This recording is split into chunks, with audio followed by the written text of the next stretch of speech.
Hi guys, samahan niyo ako ngayong araw. Ngayon nga ay nagpe-prep na ako para sa sarili ko dahil magja-jogging muna ako bago ako pumunta sa appointment ko. At hinanda ko muna yung mga gagamitin ko bago ako mag-ayos. Ngayon, nag-aayos na nga ako. Siyempre, dahil maaarawan tayo, kahit healthy naman yung araw, kailangan pa rin natin ng sunscreen para protection sa katawan.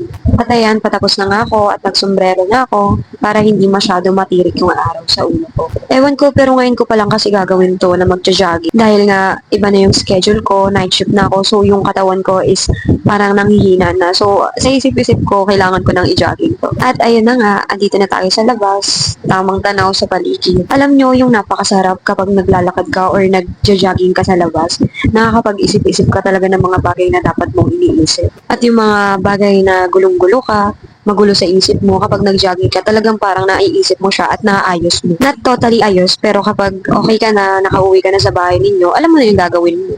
Nandito na nga ako ngayon sa bahay ng kapatid ko, nanghiram ng sapatos at paalis na ako. Kasi talagang wala akong sapatos na natapon ko yung mga white shoes ko na babagay dito sa outfit ko. At dito na nga ako pupunta sa Bima pa, sa dati kong school. Not sure kung rally ang cost kaya sarado yung Minjola, pero yun, andito ako ngayon sa Malacanang. Grabe, nakakatuwa lang kasi dati high school pa ako. Tapos lagi kami dito ng mga classmate ko. Nakalimutan ko na kung anong tawag dito. Pero after class, talagang dito kami dumediretso. Dapat nga talaga sa UP ako magja-jogging kasi talagang kapag dun ka nag-jogging, marami kang makakasama na nagja-jogging din. Grabe, ilang takbo, ilang lakad lang. Sobrang pagod na ako tsaka inihingal dyan. Kaya nagpahinga muna ako sa gilid kung saan kami dating tumatambay ng mga classmate ko. Sobrang sarap kapag tinitignan mo yung mga paligid. Ewan ko kung sign of aging na ba talaga dahil gusto ko na yung mga ganitong bagay. Ayoko na ng puro inom. Siyempre dahil nga working student ako, sobrang halaga ng oras sa akin. At minsan hindi na nga talaga ako nakakasama sa mga kaibigan ko. Pero I'm so lucky dahil grabe yung pag-intindi nila sa akin. Eto, pauwi na ako at bumili muna ako ng itlog para iluto ko sa bahay. At dahil nga nag-crave ako sa Century Ginisa,